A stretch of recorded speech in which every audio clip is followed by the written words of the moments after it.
know what ISIS means? ISIS means the Islamic State in Iraq and Syria and is killing thousands of innocent people. They are based on the Islam. But what they do is not truly based on the Islamic principles. Syria is a country located in Asia in the Middle East between Israel, Iraq, and Turkey. But what is exactly happening in this country? There's a religious conflict between the Sunni and the Shia, which are the two religious groups from Syria. These groups were fighting for territory, which means it's a territory conflict too. But this not only means that there is a civil war.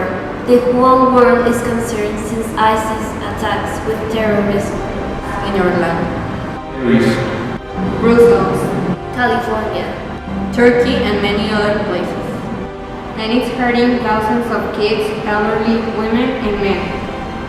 It's destroying families, happiness, childhood, lives, and freedom. Let's stop pretending that war is something that doesn't happen in our era. Have you seen these pictures? This is reality in Syria. Imagine that one day you're at your home and the next day it has disappeared because of a bomb. Just like that. No justification for such inhuman acts.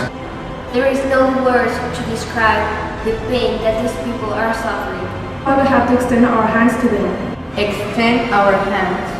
For every Syrian, for every victim of a terrorist attack. We are here to help each other. We can go out there and personally fight for international peace. But we can help by spreading our message. Let it know that it matters. Knowing that we are not fighting. We are seeking peace. Governments like the US and the UK are working with the United Nations. To help refugees. Stop the problem and suffering.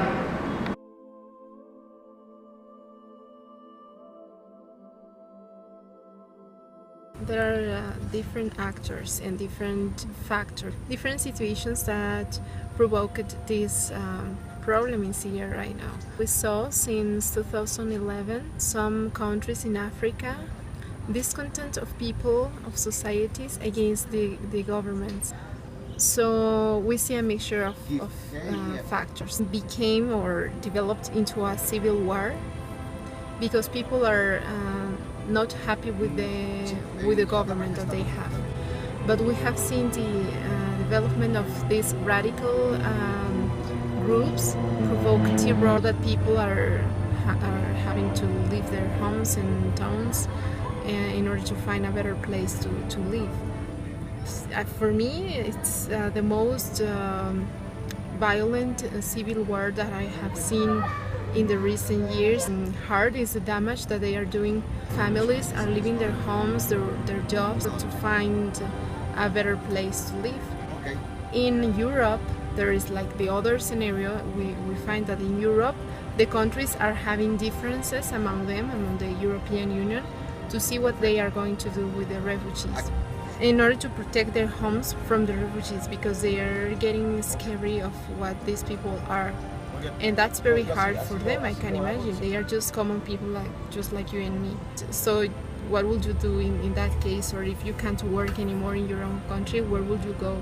We have seen some Syrians already here in our country. So I think the governments, and especially ours, has to start to think about that and what are they going to do with these people.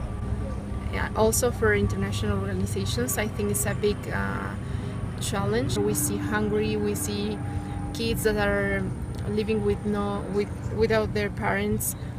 So I think it's a problem of humanity. It's a problem of the way of thinking. What is happening right now? It's not an issue of religion or politics only, but what is happening to humanity in these times. There are three things that keep ISIS alive. Oil. Territory. And donations. Mostly by teenagers. Teenagers. What? You know someone who has been donated to ISIS? Or you have been helping them. Stop! Get informed. And make your decision. Serious about Syria. Serious about Syria. Serious about Syria. Be serious about Syria. Be serious about Syria.